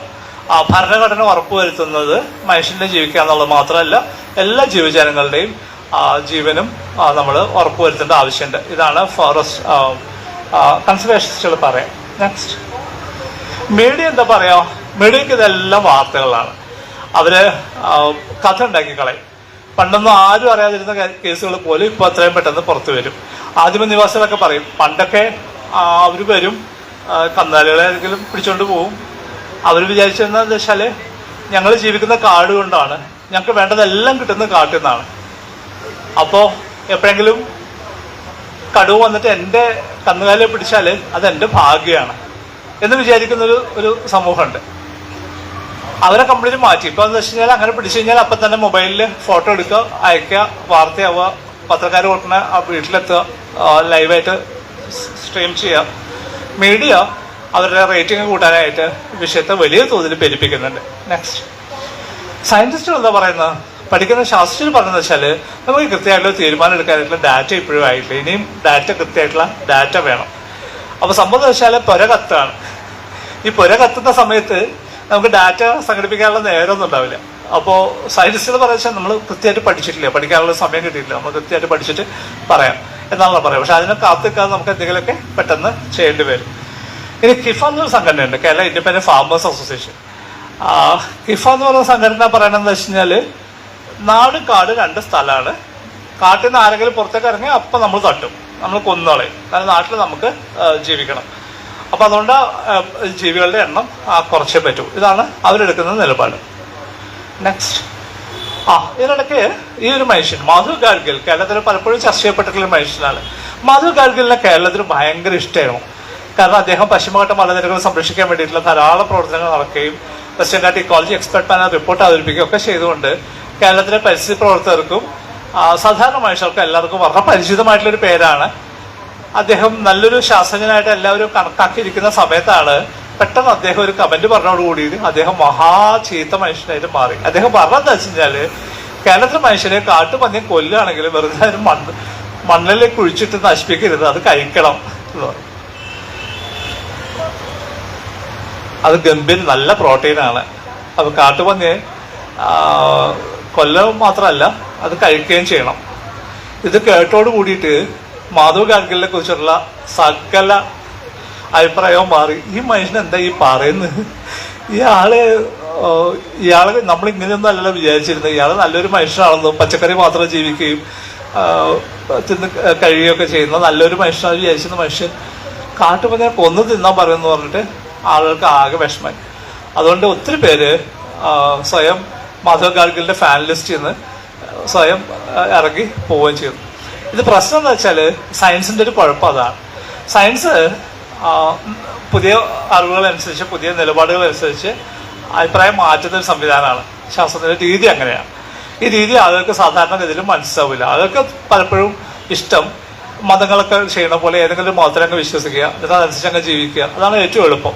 ശാസ്ത്രത്തിന്റെ രീതി അതേ അല്ല. അത് മുന്നിൽ വരുന്ന ദത്തങ്ങളനുസരിച്ച് ഡാറ്റ അനുസരിച്ച് അതിന്റെ നിലപാടുകൾ മാറിക്കൊണ്ടേയിരിക്കും. അതിനോട് പൊരുത്തപ്പെടാൻ പലപ്പോഴും ആളുകൾക്ക് പറ്റിക്കൊള്ളുന്നില്ല.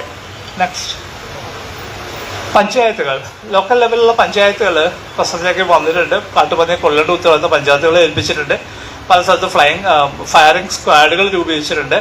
അവർ പന്നിയെ കൊന്നതിന് ശേഷം മണ്ണെണ്ണ ഒഴിച്ചിട്ട് കുഴിച്ചിട്ടാണ് ഇപ്പോഴും ചെയ്തുകൊണ്ടിരിക്കുന്നത്. നെക്സ്റ്റ്, വനസംരക്ഷണ സമിതികൾ, കാടിനോട് ചേർന്ന് ജീവിക്കുന്ന ഫ്രഞ്ച് PSS ഉണ്ട്, കാട്ടിനകത്ത് ജീവിക്കുന്ന ആളുകളുടെ സമിതികളുണ്ട്. അവർക്ക് ഇപ്പോഴും ഒരു അധികാരവും ഈ പ്രശ്നത്തിന് ഉണ്ടായിട്ടില്ല. ഒരു പക്ഷെ ഏറ്റവും നന്നായി ഈ പ്രശ്നം പരിഹരിക്കാൻ പറ്റുക അവർക്കായിരിക്കും. നെക്സ്റ്റ്, ഇനി അവസാനത്തെ അറിയിപ്പ് അത് വൈൽഡ് ലൈഫിന്റെയാണ്. അവരെന്താ പറയുന്നത്, അവർക്ക് വോട്ടില്ലല്ലോ. അപ്പൊ അതുകൊണ്ട് അവർക്ക് എന്താ പറയാനുള്ളത് നമ്മൾ ആരും കേൾക്കാറില്ല. അവരുടെ നിലപാട് എന്താ നമ്മൾ അന്വേഷിക്കാറില്ല. ലോകത്ത് പല രാജ്യങ്ങളും ഓസ്ട്രേലിയ പോലെയുള്ള ന്യൂസിലാൻഡ് പോലുള്ള രാജ്യങ്ങള് അവർക്ക് വോട്ടവകാശം വരെ കൊടുത്തിട്ടുണ്ട്. വൈൽഡ് ലൈഫിന് മാത്രമല്ല, പുഴയ്ക്ക് മലയ്ക്ക് ഒക്കെ അവർ എൻറ്റിറ്റീസ് ആയിട്ട് കണക്കാക്കുന്നുണ്ട്. നമ്മളിവിടെ ശബരിമല വിവാദം നടക്കുന്ന സമയത്ത് ശ്രദ്ധിച്ച ഒരു പ്രസ്താവന ഇതായിരുന്നു, ശബരിമല അയ്യപ്പൻ ഒരു ലീഗൽ എൻറ്റിറ്റിയാണ്. എന്ന് വെച്ച് കഴിഞ്ഞാൽ ശബരിമല അയ്യപ്പൻ നമ്മളെ പോലെ ഒരു ഇൻഡിവിജ്വലാണ്. പുള്ളിക്ക് കേസ് കൊടുക്കാം, വാദിക്കുകയൊക്കെ ചെയ്യാൻ പറ്റുന്ന ഒരാളാണ് എന്ന് പറയുന്ന പോലെ ന്യൂസിലാൻഡിലും ഓസ്ട്രേലിയയിലും ഒക്കെ പുഴയ്ക്ക് കേസ് കൊടുക്കാൻ പറ്റും, മലകൾക്ക് കേസ് കൊടുക്കാൻ പറ്റും, അവർക്ക് വേണ്ടി വാദിക്കാൻ പറ്റും, അവിടെ വരുന്ന വലിയ പ്രോജക്റ്റുകൾ അവർക്ക് എതിർക്കാൻ പറ്റും. അങ്ങോട്ടേക്ക് നമ്മൾ എത്തിയിട്ടില്ല. വൈൽഡ് ലൈഫിന് പക്ഷത്ത് നിന്നുകൊണ്ട് അവർക്ക് എന്താണ് വിചാരിക്കുന്നത്, അവർക്ക് എങ്ങനെയാണ്, അവരുടെ താല്പര്യം എന്താ എന്ന് നമ്മൾ അന്വേഷിക്കാറിയില്ല. ഇത്രയും വ്യത്യസ്തമായിട്ടുള്ള നറേറ്റീവ്സ് ഉള്ളൊരു വിഷയമാണിത്. നെക്സ്റ്റ്, എങ്ങനെയാ പരിഹരിക്കുക? സൊല്യൂഷനിലേക്ക് പോകുന്ന സമയത്ത് പല ഫേസുകളായിട്ട് നമുക്ക് അതിനെ കണക്കാക്കാൻ പറ്റും. ഒന്ന്, നമുക്ക് വളരെ ഹൈപ്പ് ലോക്കലായിട്ടുള്ള ലെവലിലുള്ള ധാരാളം പുതിയ ഇൻഫർമേഷൻ നമുക്ക് ആവശ്യമുണ്ട്. അതിന് ബേസ് ചെയ്തിട്ട് ഇൻഫോംഡ് ഡിസിഷൻ മേക്ക് എടുക്കേണ്ട ആവശ്യമുണ്ട്. ഈ വിഷയമായിട്ട് ബന്ധപ്പെട്ടുള്ള എല്ലാത്തരം സ്റ്റേക്ക് ഹോൾഡേഴ്സിനെയും ഒരുമിച്ച് കൊണ്ടുവരേണ്ട ആവശ്യമുണ്ട്. നെക്സ്റ്റ്, അതിൽ ഏറ്റവും പ്രാഥമികമായിട്ടുള്ള കാര്യങ്ങളെ കണ്ടെത്തുകയും അത് ഓരോ പ്രദേശത്ത് വ്യത്യസ്തമാവും. കേരളത്തിൽ വലിയ തോതിൽ വന്യജീവി സംഘർഷം ഉണ്ടെന്ന് പറയുമ്പോൾ പോലും ഇപ്പോഴും ഒരു സംഘർഷം പോലും ഇല്ലാത്ത സ്ഥലങ്ങളുണ്ട്. ഉദാഹരണത്തിന് നിങ്ങൾക്ക് നല്ല പരിചയമുള്ളൊരു സ്ഥലമുണ്ട്, തേക്കടി പെരിയാർ ടൈഗർ റിസർവ് എന്ന് പറയുന്ന പ്രദേശം. ഇതുവരെ അവിടുന്ന് ഒരു കോൺഫ്ലിക്റ്റ് വാർത്ത നിങ്ങൾ കേട്ടിട്ടുണ്ടാവില്ല. അതുപോലെ വലിയ തോതിൽ കോൺഫ്ലിക്റ്റ് ഉള്ള സ്ഥലങ്ങളുണ്ട്, 6 അത് എന്തുകൊണ്ടാണ് ആ സ്പെസിഫിക് പ്രദേശത്ത് പ്രശ്നം ഉണ്ടാവുന്നത് എന്നുള്ളത് പരിശോധിക്കേണ്ട ആവശ്യമുണ്ട്. നെക്സ്റ്റ്, ആളുകളെ കൃഷിയിടത്തിലേക്ക് ആനകൾ വന്ന് കയറുന്നു, മൊത്തം നിരപ്പാക്കി പോകുന്നു, വലിയ തോതിലുള്ള സാമ്പത്തിക നഷ്ടം ഉണ്ടാവും. വളരെ ഫാസ്റ്റായിട്ട് അതിനോട് റെസ്പോണ്ട് ചെയ്യാനായിട്ട് ഗവൺമെന്റ് സംവിധാനങ്ങൾ ഉണ്ടാവേണ്ട ആവശ്യമുണ്ട്. അവിടെ എന്ത് കൃഷി ചെയ്യണം എന്നുള്ളതും നോക്കേണ്ട ആവശ്യമുണ്ട്. ഇടുക്കിയിലുള്ള ഒരു പഞ്ചായത്തിലെ കർഷകർ ചെയ്ത രസകരമായിട്ടൊരു കാര്യം, അവിടെയുള്ള വന്യജീവികൾ വന്നിട്ട് പ്രശ്നം ഉണ്ടാക്കുന്ന സ്ഥലമാണ്. അവർ പല വിളകളും വന്യജീവികൾ വന്ന് തിന്നു പോകുന്ന സമയത്ത് അവർ വ്യാപകമായിട്ട് മുളക് കൃഷി ചെയ്യാൻ തുടങ്ങി. എക്സ്ക്ലൂസീവ് മുളക് മാത്രം. അവരെന്നിട്ട് അത് മാർക്കറ്റ് ചെയ്യാനായിട്ട് എക്സ്ക്ലൂസീവ് ചാനൽസ് എല്ലാം ഡെവലപ്പ് ചെയ്യുകയും ചെയ്തു. അപ്പോൾ ആ തരത്തിലുള്ള ക്രോപ്പ് ഷിഫ്റ്റ്സിനെ കുറിച്ചിട്ട് നമുക്ക് ആലോചിക്കേണ്ടതായിട്ടുണ്ട്. ആ ഒരു പ്രദേശത്ത് ജീവിക്കുന്ന മനുഷ്യരെ കൂടി മക്കളിലേക്ക് എടുത്തുകൊണ്ട് അവരെ കൂടി ഓൺ ബോർഡ് കൊണ്ടുവന്നുകൊണ്ട് തീരുമാനം എടുക്കാനുള്ള സംവിധാനങ്ങൾ ഉണ്ടാവേണ്ട ആവശ്യമുണ്ട്. നെക്സ്റ്റ്, ആത്യന്തികമായിട്ട് നമുക്ക് ആകെ ചെയ്യാൻ പറ്റുക ഒരുമിച്ച് ജീവിക്കുക എന്നുള്ളതാണ്. അതിലേക്കുള്ള വഴികളാണ് നമ്മൾ കണ്ടെത്തേണ്ടത്. അത് മലയാളിക്ക് ഇപ്പോഴും സാധ്യമായിട്ടുള്ളൊരു കാര്യമാണ്. ഒരു ചെറിയ ഉദാഹരണം പറഞ്ഞാൽ നിങ്ങൾക്ക് അത് വളരെ പെട്ടെന്ന് മനസ്സിലാവും. നമ്മളെ സംബന്ധിച്ച് രാത്രി വീട്ടിൽ കിടന്നുറങ്ങുമ്പോൾ ആ റൂമിൽ ഒരു പല്ല് ഉണ്ടെന്നുണ്ടെങ്കിൽ നമ്മളെ സംബന്ധിച്ച് അത് വലിയ പ്രശ്നമാവുമെന്ന് എനിക്ക് തോന്നല്ലേ. പക്ഷെ സായിപ്പിനെ സംബന്ധിച്ചിട്ട് അത് വലിയ പ്രശ്നമാണ്. കേരളത്തിൽ നിങ്ങൾ സ്റ്റാർ ഹോട്ടലിൽ റൂം എടുത്താൽ ആ റൂമിനകത്ത് ഒരൊറ്റ ജീവിയെ പോലും കാണില്ലേ, ഉറുമ്പിനെ പോലും നിങ്ങൾ ആ റൂമിൽ കാണില്ലേ. കാരണം സായിപ്പിനെ സംബന്ധിച്ചിട്ട് ആ റൂമിനകത്ത് മറ്റൊരു ജീവി എന്നുള്ളത് ഇമ്പോസിബിൾ ആണ്, ജീവിക്കാനേ പറ്റൂല. നമ്മളെ സംബന്ധിച്ച് ഒരു പാറ്റ ഉണ്ടെങ്കിലോ ഒരു പല്ലിയുടെ വഴിക്ക് പൊക്കോളൂ, നമ്മളോട് കിടന്ന് ഉറങ്ങും, രാവിലെ സുഖമായിട്ട് നമ്മൾ എഴുന്നേക്കും. ഇത് നമുക്ക് മാത്രം പറ്റുന്ന ഒരു കാര്യമാണ്. ബയോഡൈവേഴ്സിറ്റിയൊപ്പം ജൈവ വൈവിധ്യത്തിനൊപ്പം ജീവിക്കുക എന്നുള്ളത് നമുക്കറിയാം, നമുക്കത് പറ്റുകയും ചെയ്യും. സായിപ്പിന് അത് പറ്റുകയില്ല, കൊന്നുകളയും. അപ്പം ഇതിനെല്ലാത്തിനും കൊല്ലണം എന്ന് പറയുമ്പോൾ 2 പ്രശ്നങ്ങളുള്ള ഈ കൊല്ലുന്നതെല്ലാം തന്നെ ഗംഭീരമായിട്ട് തിരിച്ചു വരും ആ ജീവി, അല്ലെങ്കിൽ അതിനേക്കാളും അപകടമായിട്ടുള്ള മറ്റൊരു ജീവി അത് തിരിച്ചു വരാൻ സാധ്യതയുണ്ട്. Next, tourism. അവസാനത്തെ സൈഡിൽ ലാസ്റ്റ് പറഞ്ഞൊരു കാര്യം ടൂറിസമാണ്. വലിയൊരു പ്രശ്നം ഉണ്ടാക്കുന്ന ടൂറിസമാണ്. കേരളത്തിലുള്ള വലിയ എസ്റ്റേറ്റുകൾ, ചായ തോട്ടങ്ങൾ, ഏലത്തോട്ടങ്ങൾ, ആ മുതലാളിമാർ സർക്കാരിനോട് ഒരു ആവശ്യം പറഞ്ഞു, ബിസിനസ് ഭയങ്കര മോശമാണ്, ഞങ്ങൾക്ക് കുറച്ച് സ്ഥലം മറ്റാവശ്യങ്ങൾക്ക് വേണ്ടി ഉപയോഗിക്കാൻ അനുവദിക്കണം. അങ്ങനെ കേരള സർക്കാർ അവരുടെ മൊത്തം എസ്റ്റേറ്റിന്റെ 10% സ്ഥലം മറ്റാവശ്യങ്ങൾക്ക് വേണ്ടി ഉപയോഗിക്കാനായിട്ട് അനുവാദം കൊടുക്കുകയും ചെയ്തു. ആ 10% സ്ഥലത്ത് മുഴുവൻ വന്നത് റിസോർട്ടുകളാണ്. റിസോർട്ടുകൾ വന്നപ്പോൾ സ്വാഭാവികമായിട്ട് അങ്ങോട്ടേക്ക് പുതിയ വഴികൾ വേണ്ടി വന്നു. അതിലേക്ക് ആളുകളെ ആകർഷിക്കാൻ വേണ്ടിയിട്ട് അവിടെ ധാരാളം പദ്ധതികൾ തുടങ്ങുകയും ചെയ്തു. നേരത്തെ നമ്മൾ സിംഹവാലകുരങ്ങന്റെ കാര്യം പറഞ്ഞു. എന്തുകൊണ്ടാണ് അവരങ്ങനെ ഇരക്കുന്ന ആളുകളായിട്ട് മാറുന്നത്?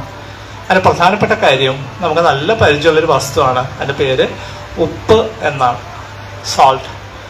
ഉപ്പ് ഒരുപക്ഷെ നാട്ടിലെ മയക്കുമരുന്നൊക്കെ വ്യാപകമാവുന്ന പോലെ തന്നെ ഒരുപക്ഷെ അതിനേക്കാൾ ഭീകരമായിട്ടുള്ള തരത്തിൽ ഉപ്പ് അഡിക്ഷൻ ഉണ്ടാക്കുന്ന ഒരു വസ്തുവാണ് വന്യജീവികളെ സംബന്ധിച്ചിട്ട്. ടൂറിസ്റ്റുകളുടെ കയ്യിൽ നിന്ന് ചിപ്സ് വാങ്ങുമ്പോൾ, ലേസ് വാങ്ങുമ്പോൾ ഒക്കെ ഉപ്പ് അതിന്റെ സ്വാദ് അറിഞ്ഞാൽ പിന്നെ അവരത് കഴിക്കാനായിട്ട് എന്ത് റിസ്ക്കും അവരെടുക്കും. അതുകൊണ്ട് കാട് കാണാൻ പോകുന്ന ആളുകൾ സ്നേഹത്തോടുകൂടി ഇവർക്ക് ഇതൊക്കെ കൊടുക്കുന്നത്. പക്ഷെ ആ കൊടുക്കുന്ന പ്രോസസ്സിലൂടെ അവരെ കംപ്ലീറ്റ് അഡിക്റ്റഡ് ആക്കി മാറ്റുകയാണ് ചെയ്യുന്നത്. അവരെന്ത് റിസ്ക് എടുക്കും. കുറച്ച് കഴിയുമ്പോൾ അവർ തട്ടിപ്പറിക്കാനൊക്കെ തുടങ്ങും, ബാഗ് എടുത്തോണ്ട് പോകാൻ തുടങ്ങും. അവർക്ക് ഉപ്പ് അത്ര അഡിക്റ്റീവ് ആയിട്ടൊരു സാധനമായിട്ട് മാറും. ഇത് പലരും ഉപയോഗിച്ചിട്ടുണ്ട്. വന്യജീവികളെ ആകർഷിക്കാൻ വേണ്ടിയിട്ട് ഉപയോഗിക്കുന്ന വസ്തുവാണ് റിസോർട്ടുകളൊക്കെ ഉപയോഗിക്കുന്നത്. മാത്രമല്ല, ഇതിനുമായിട്ട് ബന്ധപ്പെട്ടുള്ള ഇടപെടലുകളെല്ലാം തന്നെ ഒരു ലീനിയർ പ്രോസസ് അല്ല, സൈക്ലിക്കലാണ്. അത് കൃത്യമായിട്ട് മോണിറ്റർ ചെയ്യുകയും മാറ്റങ്ങൾ വരുത്തുകയും ചെയ്ത് മുന്നോട്ട് പോകാൻ പറ്റുന്ന ഒരു പ്രോസസ്സിലൂടെ നമുക്കത് മാറ്റിയെടുക്കാവുന്നതാണ്. നെക്സ്റ്റ്,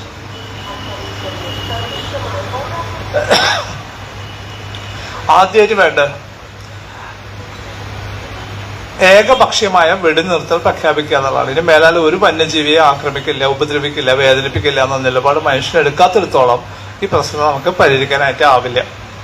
കാടിന്റെ ആരോഗ്യം വീണ്ടെടുക്കേണ്ട ആവശ്യമുണ്ട്. അവിടെ ഭക്ഷണ യോഗ്യമല്ലാത്ത സസ്യങ്ങൾ മാറുകയും അവർക്ക് ഭക്ഷിക്കാവുന്ന സസ്യങ്ങൾ അവിടെ ഉണ്ടാവുകയും വേണം. നമുക്ക് കൃത്യമായിട്ട് ഒരു കാടിനെ കുറിച്ചുള്ള ഇൻഫർമേഷനെ അടിസ്ഥാനപ്പെടുത്തിയിട്ട് തീരുമാനം എടുക്കാനായിട്ട് നമുക്ക് പറ്റണം.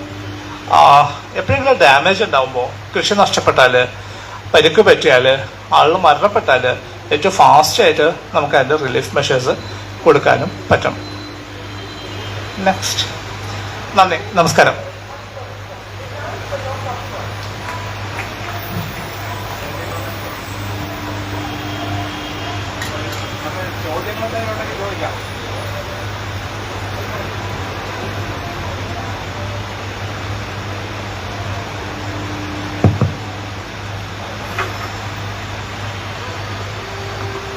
മാഷേ നമസ്കാരം. മാഷ് പല പേഴ്സ്പെക്റ്റീവ്സും ഇവിടുന്ന് പറഞ്ഞു. ഭരണകൂടം, പ്രതിപക്ഷം, മാധ്യമം, ശാസ്ത്രം, പരിസ്ഥിതി പ്രവർത്തകർ. പക്ഷെ മാഷിൻ്റെ ഒരു പെർസ്പെക്റ്റീവ് ഉണ്ട്, ഒരു സയൻറ്റിസ്റ്റ് എന്ന നിലയ്ക്ക്. ആ പെർസ്പെക്റ്റീവിനെ മാഷ് വിശദീകരിക്കാൻ നിന്നിട്ടില്ല. ഡാറ്റ കിട്ടാത്തത് കൊണ്ട് എന്ന് മാഷ് പറയുകയാണ് ചെയ്തത്.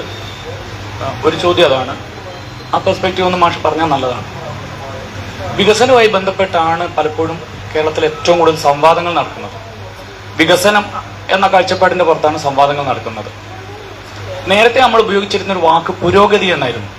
മുതലാളിത്തം വലിയ ഹ്യൂജായിട്ടുള്ള പണം മുടക്കാൻ തുടങ്ങിയപ്പോൾ പുരോഗതിയെ മാറ്റി നിർത്തുകയും വികസനം എന്ന കാഴ്ചപ്പാടിനെ കുറിച്ച് മാത്രമായിട്ട് ചർച്ച ചെയ്യുകയും ആധുനിക മുതലാളിത്തം വലിയ രീതിയിൽ പ്രകൃതിയെയും പരിസ്ഥിതിയും ഒക്കെ തന്നെ ഇല്ലാതാക്കിക്കൊണ്ട് മുന്നോട്ട് പോവുകയും ചെയ്യുന്ന കാലഘട്ടത്തിൽ ഏത് തരത്തിലാണ് നമ്മൾ പുരോഗതിയെ വിലയിരുത്തേണ്ടത് എന്നുകൂടെ മാഷയുടേതായിട്ടുള്ളൊരു ശാസ്ത്രത്തിന്റെ വീക്ഷണകോണിൽ നിന്ന് പറഞ്ഞാൽ നല്ലതാണ്.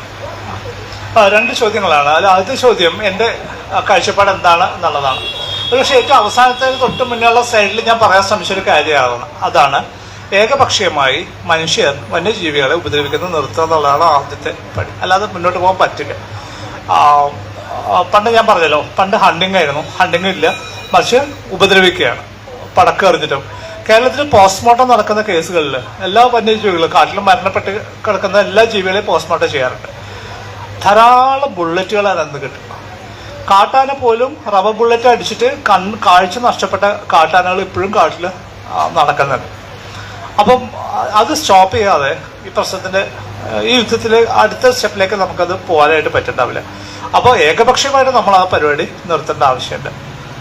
എന്നാൽ മാത്രമേ അടുത്തൊരു 15-20 വർഷത്തിനിടയ്ക്കെങ്കിലും നമുക്കൊരു കോൺസെൻസസിന്റെ ഒരു രീതിയിലേക്ക് പോകാനായിട്ട് അത് സാധ്യമാവുള്ളൂ. രണ്ടാമത്തെ ചോദ്യം വികസനമായിട്ട് ബന്ധപ്പെട്ടിട്ടാണ്. ഒരു ചെറിയ ഉദാഹരണം ഞാൻ പറയാം. ഇപ്പം ഞാൻ തൃശ്ശൂർ പാലക്കാട് റൂട്ടിൽ കുതിരാൻ എന്നൊരു സ്ഥലമുണ്ട്. കുതിരാനിലൊരു തുരങ്കം വന്നിട്ടുണ്ട്. അപ്പം നേരത്തെ തുരങ്കം ഇല്ലാത്ത സമയത്ത് നമ്മൾ മല കയറി താഴെ ഇറങ്ങിയിട്ടാണ് പോവാം. ഇപ്പം തുരങ്കം വന്നപ്പോൾ വളരെ ഫാസ്റ്റായിട്ട് പോകാൻ പറ്റും. പക്ഷെ പ്രശ്നം എന്താ സംബന്ധിച്ചാൽ ആ പഴയ റോഡ് ആരും ഉപയോഗിക്കാതായപ്പോൾ പിരിച്ചു വാഴാനും വൈൽഡ് ലൈഫ് സാങ്ച്വറിയിൽ ഇപ്പുറത്തെ വശത്തുണ്ടായിരുന്ന ആനകൾ ആ റോഡിലൂടെ അപ്പുറത്തേക്ക് ക്രോസ് ചെയ്തു. അപ്പുറത്തെ സൈഡിലേക്ക് ക്രോസ് ചെയ്യുമ്പോഴുള്ള പ്രശ്നം എന്ന് വെച്ചാൽ അതൊരു ട്രയാങ്കിൾ പോലുള്ള സ്ഥലമാണ്. അതിന് ചുറ്റും ആളുകൾ താമസിക്കുന്നത്. ഈ ആളുകൾ ഒരിക്കൽ പോലും വൈൽഡ് ലൈഫിനോടൊപ്പം ജീവിച്ച് പരിചയമുള്ള മനുഷ്യരല്ല. ഇപ്പം അവിടെ വലിയ പ്രശ്നമാണ്. ആനകൾ അപ്പുറത്തേക്ക് ക്രോസ് ചെയ്ത് കഴിഞ്ഞു. ഇനി അവരെ തിരിച്ച് ഇപ്പുറത്തേക്ക് കൊണ്ടുവരാനുള്ള ശ്രമം, അതിനിടയ്ക്ക് വേര് കെട്ടാനുള്ള ശ്രമം. അപ്പോൾ എല്ലാ പദ്ധതികളും ഞാൻ നേരത്തെ സംസാരിക്കുമ്പോൾ പറഞ്ഞു, നാഷണൽ ഹൈവേന്റെ വീതി കൂട്ടുന്ന പ്രക്രിയയായിട്ട് ബന്ധപ്പെട്ട് പറഞ്ഞു. ഏതൊരു പദ്ധതിയിലെയും അനിവാര്യമായിട്ട് അതിൻ്റെ ഒരു പാരിസ്ഥിതിക ആഘാതവും സാമൂഹിക ആഘാതവും പഠിക്കേണ്ട ആവശ്യമുണ്ട്. അമേരിക്കയുടെ അനുഭവം പറഞ്ഞാൽ വികസനം എന്നുള്ള പ്രക്രിയയിലേക്ക് വളരെ ഫാസ്റ്റായിട്ട് അവർ പോകുന്ന സമയത്താണ് അവർ പെട്ടെന്ന് തിരിച്ചറിഞ്ഞ് ഈ നിലയ്ക്ക് വികസിക്കാൻ പോയി കഴിഞ്ഞാൽ അവരുടെ പ്രകൃതി സംരക്ഷണത്തിന് വലിയ തോതിൽ കുഴപ്പമുണ്ടാവുമെന്നും അത് തിരിച്ചറിഞ്ഞുകൊണ്ട് അവരാണ് എല്ലാ വികസന പദ്ധതികൾക്കും ഒരു പരിസ്ഥിതി ആഘാത പഠനം നടത്തണമെന്നുള്ള നിലപാടെടുക്കുകയും മുന്നോട്ട് വരികയും ചെയ്തു. നമ്മളതിന് കഴിയുന്നത്ര വെള്ളം ചേർക്കാനാണ് ശ്രമിക്കുന്നത്. ഞാൻ നേരത്തെ പറഞ്ഞല്ലോ, തിരുവനന്തപുരം മുതൽ കാസർഗോഡ് വരെയുള്ള ഹൈവേക്ക് വീതി കൂട്ടുന്ന ഒരൊറ്റ പ്രോജക്റ്റ് ആണെങ്കിൽ ഉറപ്പായിട്ടും അതിന് പരിസ്ഥിതി ആഘാത പഠനം നടത്തിയേ പറ്റൂ. അത് ഒഴിവാക്കാൻ വേണ്ടി നമ്മൾ എന്ത് ചെയ്തു, നമ്മൾ അതിനെ ചെറിയ ചെറിയ ബിറ്റായിട്ട് ഡിവൈഡ് ചെയ്ത് വേറെ വേറെ ടെൻഡർ കൊടുത്ത് പണിയെടുക്കുക. ഇതിന് എങ്ങനെയാണ് പുറത്തു വരിക, അതങ്ങനെ ചെയ്യാതിരിക്കാം എന്നുള്ളതാണ് നമ്മൾ ചെയ്യുന്നത്. അപ്പോൾ അതുകൊണ്ട് ആ പ്രോസസ്സ് ശരിയാവില്ല. നമുക്ക് എല്ലാ വർക്കുകൾക്കും കൃത്യമായിട്ടുള്ള എൻവയോൺമെന്റ് ഇമ്പാക്ട് അസസ്മെന്റ് നടക്കേണ്ട ആവശ്യമുണ്ട്, സോഷ്യൽ ഇമ്പാക്ട് അസസ്മെന്റ് നടക്കേണ്ട ആവശ്യം. അതാണ് എൻ്റെ നിലപാട്.